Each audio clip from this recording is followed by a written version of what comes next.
बहुत सालों पहले की बात है कि बहुत दूर गांव में एक सल्तनत में खूबसूरत लड़की रहा करती थी, जिसके बाल बहुत हसीन जमील थे। उसको फूल इस कदर पसंद थे कि हर कोई उसको फूलों की रानी के नाम से पुकारते थे। कितनी अच्छी और मीठी खुशबू है और ये फूल कितने खूबसूरत हैं। इनका रंग बिल्कुल मेरे बालों की तरह सुर्ख है। हमारा रिश्ता गहरा है, जो एक अच्छी बात है। हर रोज़ जब शाम होने लगती तो वो खूबसूरत लड़की बाहर जाती और खुश होती और वहाँ गाना गाना शुरू कर देती है। इस गाने को हर कोई सुनता था, यहाँ तक कि एक परिंदा तो हर रोज़ उसकी आवाज़ सुनकर आ जाता था। उड़ते उड़ते वो खूबसूरत लड़की के पास पहुँच जाता और खूबसूरत लड़की के साथ बैठकर उसके साथ गाना गाना शुरू कर देता था।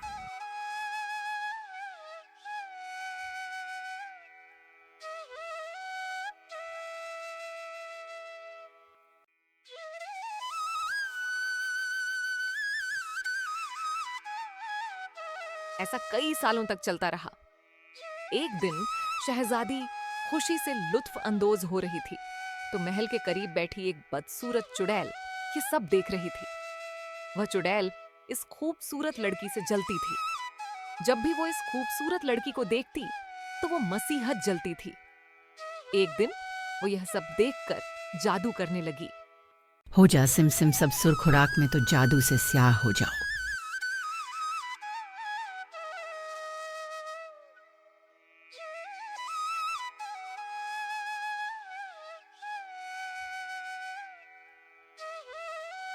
कुछ वक्त बाद तमाम बाग में लगे गुलाब स्याह हो गए।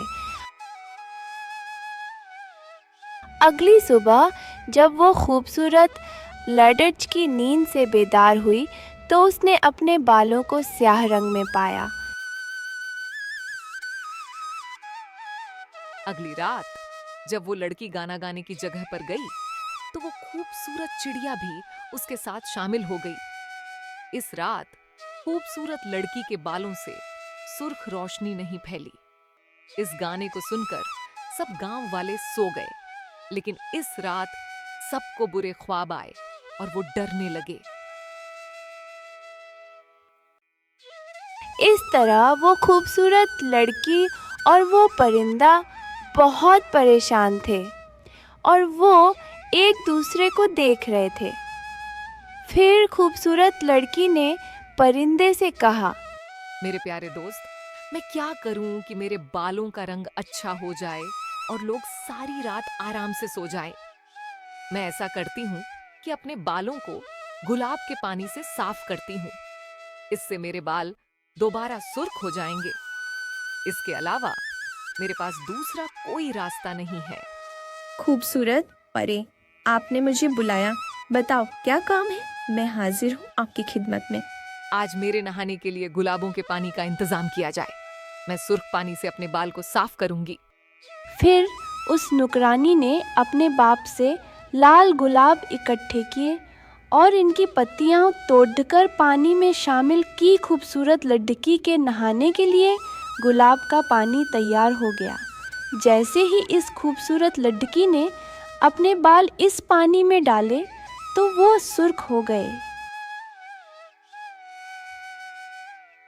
इस रात जब वो इस लड़की ने लोरी शुरू की तो एक मर्द, फिर वो लड़की बहुत खुश हो गई, जिसके असर से तमाम लोग आराम से सो गए और उनको बहुत अच्छे ख्वाब आए। चुड़ैल बहुत गुस्से में थी कि उसका जादू असर टूट गया। कैसे इस दफ़ा उसने और भी पुख्ता जादू करने का फैसला किया। सुख रंग मदम हो जाओ, अब तक जादू मेरा आसानी से टूटने वाला नहीं। फूलों को न स्याह किया बल्कि उनको आग लगा दी। इस तरह अब सल्तनत में अब एक गुलाबी ना लगा था। मेरे दोस्त, अब मैं क्या करूं? मेरे बाल दोबारा स्याह हो गए।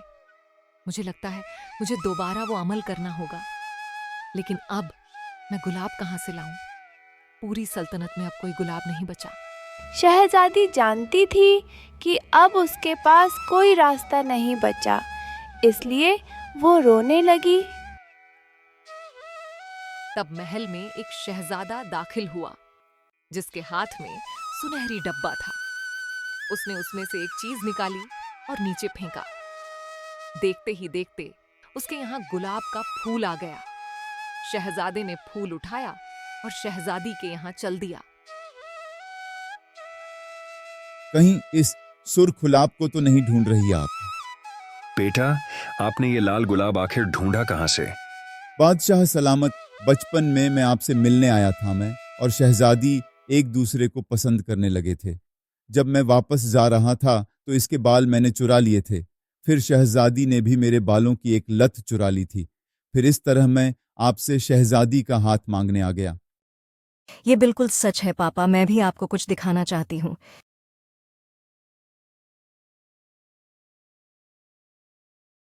तो फिर देर किस बात की, शादी का इंतजाम किया जाए। पूरी सल्तनत में एक बार फिर लाल गुलाब खिल उठे। हर तरफ बाहर आ गई। शहजादे और रानी की इस दिन शादी हो गई।